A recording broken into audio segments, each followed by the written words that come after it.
De quel crime Jean-Pierre Bemba a-t-il été déclaré coupable?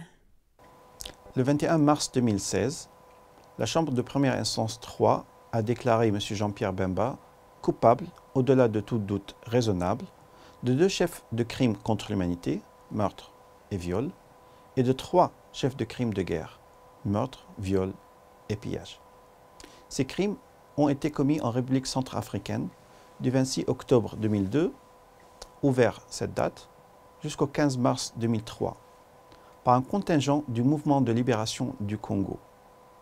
Jean-Pierre Bemba faisait effectivement fonction de chef militaire et savait que les forces de ce mouvement, placées sous son autorité et son contrôle effectif, commettaient ou allaient commettre les crimes visés dans les charges. Quelles observations les parties et participants ont-ils formulées au sujet de la peine? L'accusation, la défense et les représentants légaux des victimes ont présenté leurs observations concernant la peine devant être prononcée à l'encontre de Jean-Pierre Bemba après sa déclaration de culpabilité. Ainsi, l'accusation a soutenu que la peine qui serait prononcée à son encontre ne devrait pas être inférieure à 25 ans d'emprisonnement. La défense a soutenu que la peine à prononcer devrait se situer dans la fourchette basse des peines précédemment prononcées par les tribunaux pénaux internationaux à l'encontre de chefs militaires. La défense a ainsi souligné qu'une peine dépassant 12 à 14 ans d'emprisonnement porterait atteinte aux droits de Jean-Pierre Bemba.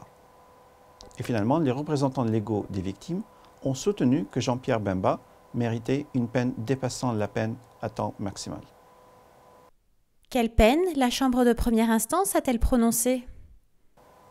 Pour les crimes dont Jean-Pierre Bemba a été reconnu coupable, la Chambre a prononcé les peines d'emprisonnement suivantes. 16 ans d'emprisonnement pour le meurtre en tant que crime de guerre et 16 ans d'emprisonnement pour le meurtre en tant que crime contre l'humanité, 18 ans d'emprisonnement pour le viol en tant que crime de guerre et 18 ans d'emprisonnement pour le viol en tant que crime contre l'humanité, et finalement 16 ans d'emprisonnement pour le pillage en tant que crime de guerre. Considérant que la peine la plus lourde, soit 18 ans pour viol, était proportionnée à la culpabilité globale de Jean-Pierre Bemba, la Chambre a décidé que les peines prononcées à son encontre seront confondues.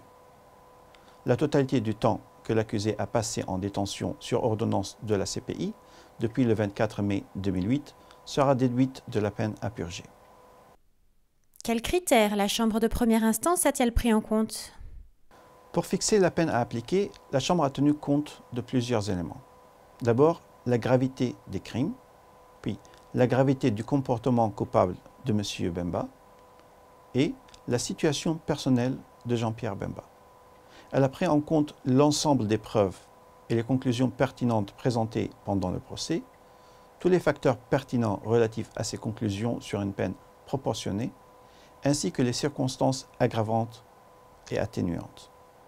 En particulier, la Chambre a conclu qu'au vu des faits en l'espèce, les crimes de meurtre, viol et pillage étaient d'une grande gravité. La Chambre a ainsi conclu que 2 circonstances aggravantes s'appliquaient au crime de viol, en ce qu'il a été commis contre des victimes particulièrement vulnérables et commis avec une cruauté particulière. De plus, la Chambre a conclu qu'une circonstance aggravante s'appliquait également au crime de pillage, dont la majorité des juges a considéré qu'il s'agissait de la cruauté particulière avec laquelle le pillage a été commis. En outre, la Chambre a conclu que le comportement coupable de Jean-Pierre Bemba était d'une grande gravité. Et enfin, la Chambre est convaincue qu'aucune circonstance atténuante ne s'applique en l'espèce. La peine est-elle susceptible d'appel ou de révision?